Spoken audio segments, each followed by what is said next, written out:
Hello guys, आज मैं आपको एक स्टोरी बताना चाहता हूँ जो कि एक हफ्ते पहले शुरू हुई है। और ये स्टोरी बिल्कुल थ्रोन ऑफ सील की तरह है ग्राफिक्स वाइज। इस कहानी में जो है कि मेन कैरेक्टर के माता पिता को मार दिया जाता है, होम टाउन को पूरी तरह से गायब कर दिया जाता है। ये सब किसने किया और ये कैसे हुआ, इस मिस्ट्री का पता लगाना है इस कहानी में। शुरुआत में हमें चंगान सिटी का सीन दिखाया जाता है। वहीं पास ही के रोड में सेना इकट्ठी हो रही होती है और लगता है कि वो किसी का सामना कर रही है। जिसका वो सामना कर रहे होते हैं वो कहानी का मेन लीडर होता है, जिसका नाम लीवाई है। और वो सिपाहियों को सब्जियों की तरह काट रहा होता है। वो लोगों को काटते काटते अंदर महल के घुसता जाता है। इससे हमें ये भी पता चलता है जो मेन कैरेक्टर है वो तलवारबाज है। महल के अंदर हमें थोड़े से और सैनिक दिखते हैं, उनको भी वो मार देता है। वहीं पर एक बीच में एक कैरेक्टर आता है जो कि मेन कैरेक्टर की तरफ यानी कि लीवाई की तरफ चाकू फेंक देता है। लीवाई उसे डॉच करके अपनी उंगलियों से पकड़ लेता है। वो जो ऑफिसर आया होता है वो कहता है अंदर ताइची प्लेस में घुसने पे कैपिटल क्राइम होगा।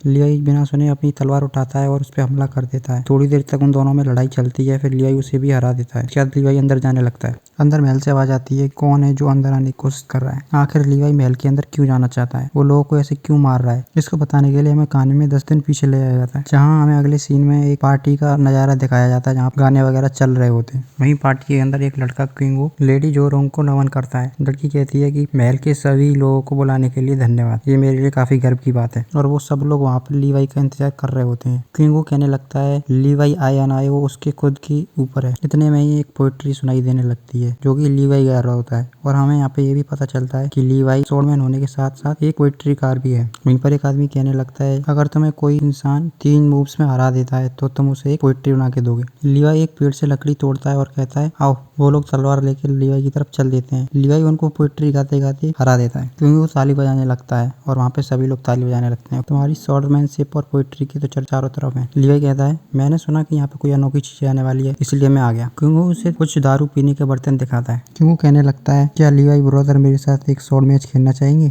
फिर वहाँ पर गाने चलने लग जाते हैं और लड़कियां नाचने लगती हैं स्टेज पर। लीवाई एंड किंगू अपनी लड़ाई स्टार्ट कर देते हैं। दोनों में बराबरी का मुकाबला चल रहा होता है। इतने में ही वो एक लड़की जो नाच रही होती है वो आसमान से नीचे गिरने लगती है। लीवाई लड़ाई छोड़कर उसे जल्दी से जाके नीचे गिरने से पहले बचा लेता है। फिर वो सभी लोग वहाँ पर दारू और नाचने गाने लग जाते हैं। जोरोंग वहाँ से चली जाती है। फिर हमें दोबारा से महल का सीन दिखाया जाता है जहाँ पर लीवाई जोरोंग के आगे खड़ा होता है। जोरोंग कहती है तुम्हें यहाँ से आगे जाने की अनुमति नहीं है। कुछ देर के बाद लीवाई जोरोंग को हरा देता है और फिर वो सीधे महल के अंदर चला जाता है। हमें फिर दोबारा से सीन वहीं पार्टी में दिखाया जाता है जहाँ पर एक आदमी लेटर लेके आया होता है लीवाई के लिए। लीवाई लेटर ले तो लेता है पर उसे पढ़ता नहीं है और वो अपनी पार्टी जारी रखता है। लीवाई लेटर को एक दिन बाद पढ़ता है। वो लेटर उसके माता पिता का होता है। लेटर पढ़ने के बाद तुरंत ही लीवाई अपने होम टाउन के लिए निकल जाता है। वो अपने होम टाउन पहुंचने के बाद अपने माता पिता के साथ खाना खाने लगता है। खाना खाने के बाद वो तीनों लोग फ्लावर फेस्टिवल देखने चले जाते हैं। लीवाई अपने माता पिता के साथ फ्लावर फेस्टिवल देख ही रहा होता है। इतने में सारे लोग एक एक करके गायब होने लग जाते हैं। वो अपने माता पिता को पकड़ने की कोशिश करता है पर नहीं पकड़ पाता। सीन चेंज होता है। फिर लीवाई अपनी एकदम आंखें खोल लेता है। ये सब क्या हो रहा है, मुझे यहाँ पे नहीं होना चाहिए था।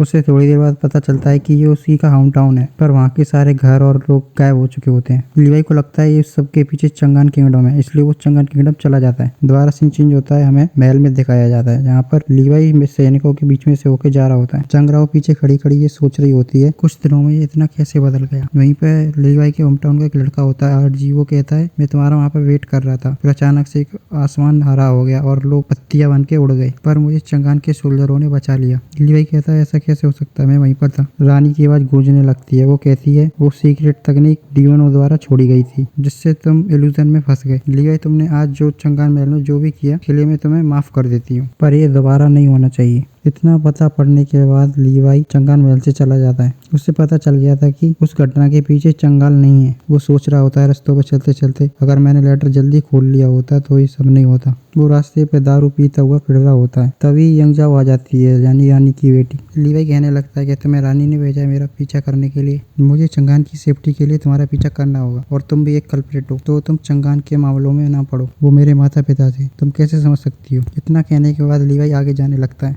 जंगाओ कहने लगती है तुम्हारी कैपेबिलिटी के हिसाब से तुम उन्हें जरूर बचा लेते अगर तुम लेटर 2 दिन पहले खोल देते तो। हाँ तुम सही कह रही हो, ये मेरी ही गलती है, मैंने लेटर जल्दी नहीं खोला। लीवाई अचानक एकदम रुक जाता है और कहता है इस लेटर लेटर पे जो सील है वो ब्रोकन मून सिटी की है। जंगराव उसके पास आके कहने लगती है तो इसका मतलब तुम्हारा लेटर तुमसे पहले किसी और ने खोल दिया था। लीवाई जल्दी से वहाँ से भागकर लिंगू के पास पहुंच जाता है और उससे पूछने लगता है जो लोग उस पार्टी में आए थे मुझे उन सबकी लिस्ट दो। लिंगू बिना सवाल जवाब करे उसको लिस्ट दे देता है। वो एक एक करके सबसे मिलता है। उसके साथ जंगरू और क्विंग हू भी जाते हैं पर उन्हें कुछ भी पता नहीं चलता। रात का समय हो जाता है। लीवाई चल रहा होता है, उसके पीछे पीछे क्विंग हू और जोरोंग दोनों चल रहे होते हैं। क्विंग लीवाई के कंधे पर हाथ रख के कहने लगता है मैं रेगिस्तानी शहर में रहता था, मेरे माता पिता मर गए और फिर मैं चंगान आ गया, बिल्कुल तुम्हारी तरह। लीवाई कहने लगता है कि मैंने सोचा था कि मैं चंगान आके पोएट्री और स्वॉर्डमैनशिप दोनों को सुधार लूंगा और अच्छी वाइन पीने भी मिलेगी, पर कभी नहीं सोचा था ये सब सपना बन जाएगा। क्विंग कहने लगता है लीवाई ब्रदर पास्ट को चले जाने दो, तभी हम आगे जा सकते हैं। लीवाई कहता है इस सब का क्या फायदा, मेरे माता पिता तो जा चुके हैं। मैं सोचता हूँ कि अगर मैं लेटर जल्दी खोल लेता तो क्या मैं वहाँ चला जाता। जंगा वहीं दूर खड़ी खड़ी इन दोनों की बातें सुन रही होती है। फिर वो कहने लगती है मुझे लगता है ये किसी डीमन का काम है और तुम्हारे माता पिता अभी भी जिंदा हैं। लीवाई एकदम खड़े होकर पूछने लगता है कि तुम्हारे पास कोई सुराग है। ये एक सीक्रेट है जो कि सिर्फ राज्य को पता है। इतना सुनते ही लीवाई वहाँ से चला जाता है।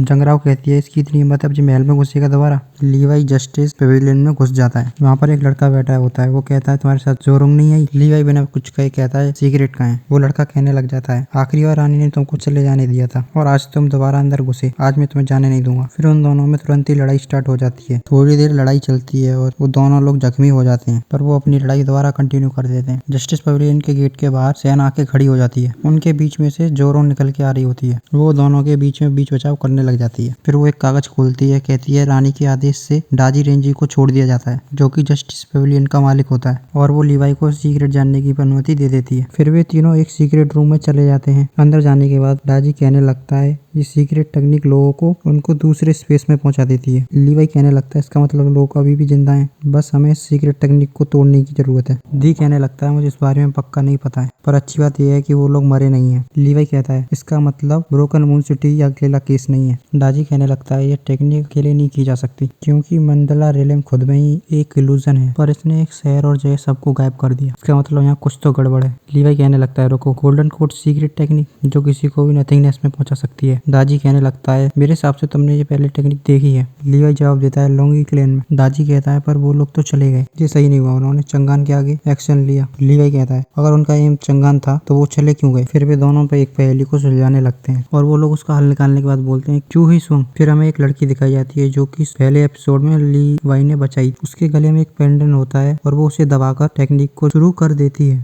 Honour of knights broken moon के एपिसोड में आज इतना ही। मिलते हैं अगले एपिसोड में। Thank you.